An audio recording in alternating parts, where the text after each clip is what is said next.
মার্কিন ভিসা পাওয়া এখন হতে পারে আরও ব্যয়বহুল। নতুন নিয়ম অনুযায়ী কিছু ভিসা আবেদনকারীদের সর্বোচ্চ $20,000 পর্যন্ত বন্ড জমা দিতে হতে পারে। আর এই সিদ্ধান্তে প্রভাব পড়েছে বাংলাদেশের আবেদনকারীদের ওপরও।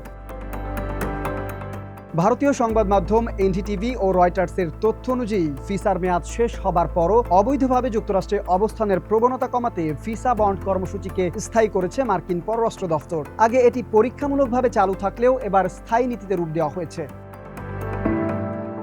নতুন এই নিয়ম ব্যবসা এবং পর্যটনের জন্য দেওয়া B1 এবং B2 ভিসার ক্ষেত্রে প্রযোজ্য হবে। B1 এবং B2 হলো যুক্তরাষ্ট্রের নন ইমিগ্রেন্ট ভিজিটর ভিসা বা অস্থায়ী ভ্রমণ ভিসা। কনসুলার কর্মকর্তা প্রয়োজন মনে করলে আবেদনকারীদের সর্বোচ্চ $20,000 পর্যন্ত বন্ড জমা দিতে বলতে পারেন।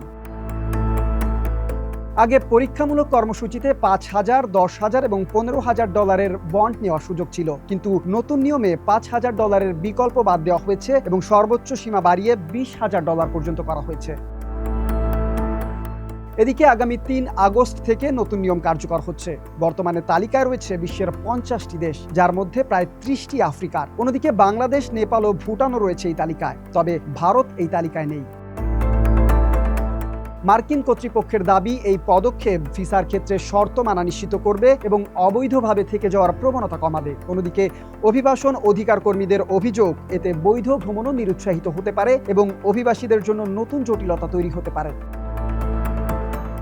যুক্তরাষ্ট্রের কঠোর অভিবাসন নীতিতে এটি আরেকটি বড় পরিবর্তন। এখন ভিসা পাওয়ার পাশাপাশি নির্দিষ্ট আবেদনকারীদের জন্য আর্থিক নিশ্চয়তার বিষয়টিও গুরুত্বপূর্ণ হয়ে উঠেছে।